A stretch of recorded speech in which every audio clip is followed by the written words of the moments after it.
given I've lived with them all year. They heard me in formation every Wednesday night, not to mention all sorts of group masses. And I also have them in class. I'm surprised they thought I had anything else to say. Sister Julia. And so when they thought that maybe I still had something to say, I was deeply honored, actually. I'd like to start actually with a poem, which is something you don't hear me do too often. I'm not really a poetic person. But it's a poem that's written by St. Irenaeus, who was Bishop of Lugdunum, which is now Lyons, France, way back in around 115 AD. That makes it one of the older poems, 1,900 and some odd years old.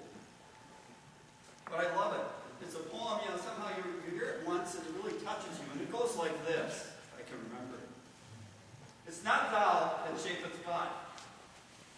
It's God that shapeth thee. And if thou art the work of God, await the hand of the artist, who does all things in due season. Offer him thy heart soft, tractable. Keep the form which the artist has fashioned thee. But let the clay be moist, lest thou grow hard and lose the imprint of his fingers. Let the clay be moist, lest thou grow hard and lose the imprint of his fingers. Beautiful thoughts, aren't they?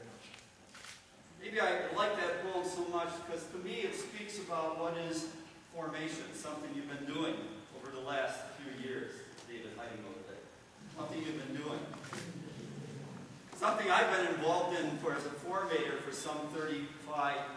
Sometimes I think we have a misunderstanding of formation. Maybe our image is like a Malibu Chevy factory, where all these cars are coming out. The kind of parts go in and they come out, all looking pretty much alike. You see it and you say, that's a Malibu, I know it. It might have a different color, white, silver, maybe blue, yellow. It might have different bling on the inside. You know what bling is, right? No fancy things. But in the end, it's still a Malibu. Formation is something different. It's not kind of an end product. You commence and say, we survived formation at Divine Word College, we're done. Formation's a journey. It's a process, a lifelong journey. And it's a journey to discover your innermost self, as well as your integrity. It's a journey where you discover very much how God meant you to be, a very unique individual. To which God kind of, in a conversation once with a rabbi, he said, God, please make me be like Moses. And God said, I don't need another Moses, I need you. I need a you. God wants each and every one to be unique. To go that inner place in ourselves to find out who we are. And that's the journey of formation. It should lead us not to just a copy, but to transformation. Lead us to something new and different. And so maybe formators shouldn't be called formators. Maybe we should be called travel agents. Travel agents who try to lead you to good experiences. So you don't waste your time in just the tourist spots. That you go to places that are fascinating and interesting, that challenge you to go into the journey into that inner self and deepen yourself as to who you are, uniquely different from everyone else. So maybe instead of on my door, formator should be personal travel agent.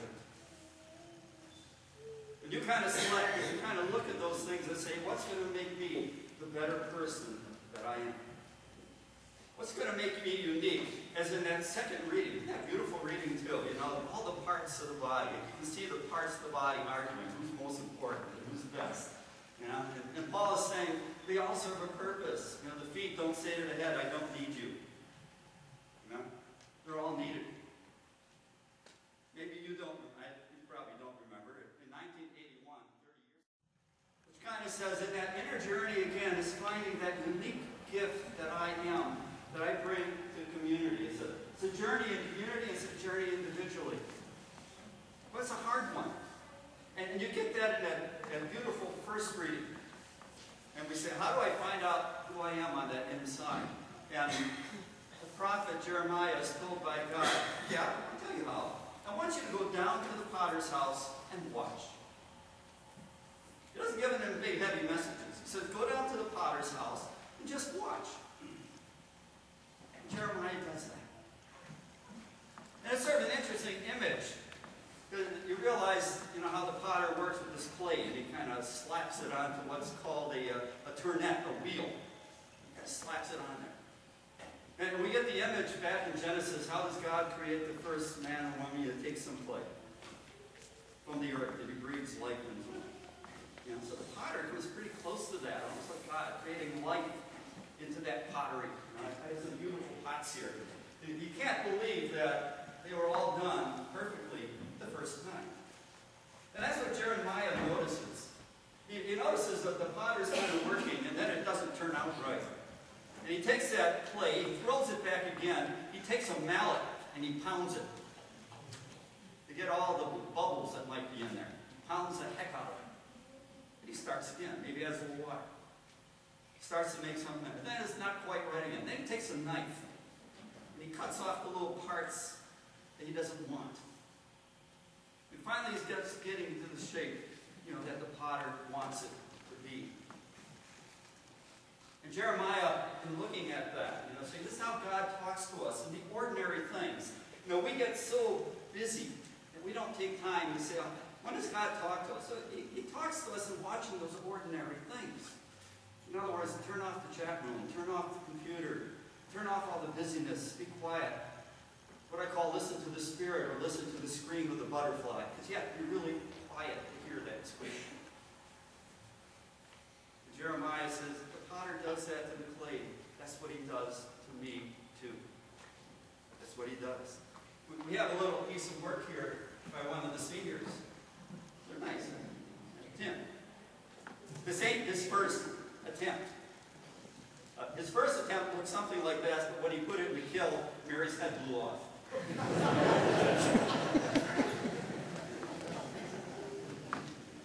And so you can't tell. He put a new head on there. But very importantly, what he told me is that I wasn't trying to do a Michelangelo. I was trying to do me. His own image of Mary and Jesus. Different, unique, and beautiful in that way. Also realizing it needed some extra work. It wasn't done perfectly in the first attempt. And that's what God does to us. He shapes us, he pounds us, not because he's mean, because he wants us to be in his image, in his likeness. And so in formation, what do we have? Human development, spiritual development, intellectual development, development in ministry, and you just went through all the evaluations and finally life in the religious community. And we call them facets. We call them facets because each angle that makes that beautiful diamond, that is you. That's unique to you and how that diamond is cut. The integrity of you.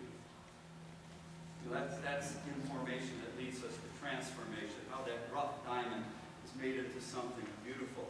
And you've been transformed. The human formation is both emotional and psychological, and also physical. And I think all of you are at least a size or two bigger than when you were freshmen. Some for sure.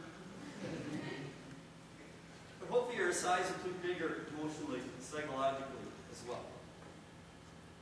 The spiritual formation is no longer that kind of prayer of a child, which is, God, give me this, God, give me that, God, give me this. It's a prayer that says, God, let me be happy with whatever you give me. And let God be God in that relationship. In community, it's coming together, and wow, if you're over at the senior house and you see initially starting the year, and I kind of looked at my group, there's Joseph from the Sudan, and there's Tim from Vietnam, and there's David from Philadelphia, there's me from Wisconsin. We're all pretty different.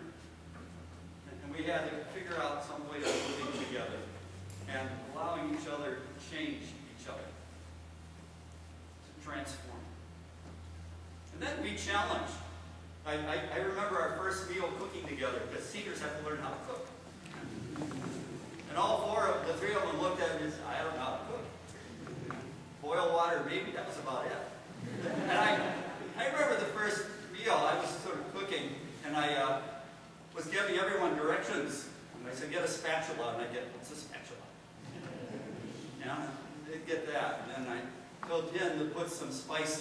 caught him just in time. He had a quarter cup of Cheyenne pepper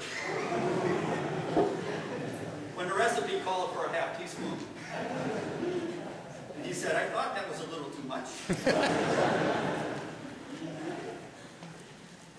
But David, you know, he goes about things methodically. He went to the library and took out 16 cookbooks. 16. And each one was from a different country. Korea and Thailand and Japan. And believe it or not, after a couple of weeks, we'd be standing around the table, each one of us with our own cookbook, figuring what we're going to try.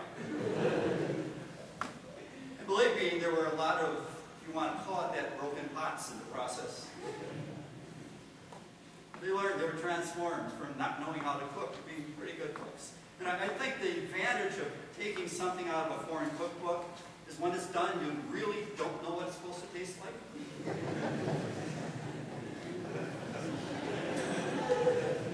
So everything was a success. Then what else do we have? That other part of formation is ministry. And so many guys go out and say, I don't know what to do.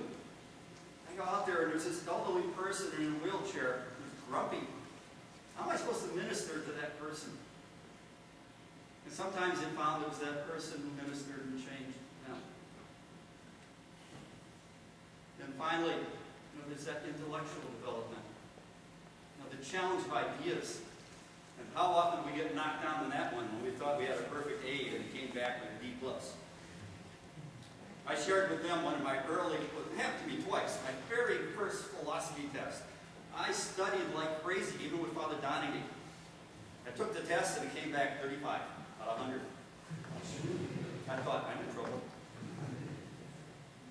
And I did this other long paper. I thought it was my really high point philosophy. It was on philosophy of beauty, on the philosophy of Santana. And that came back a D+.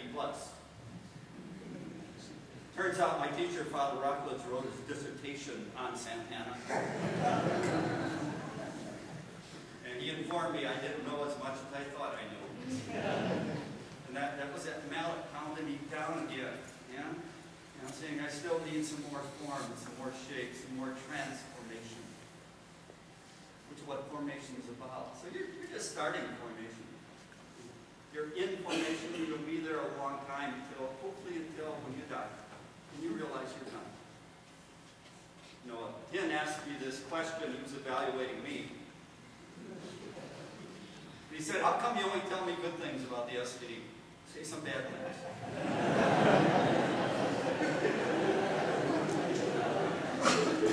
I said, let me tell you the ways.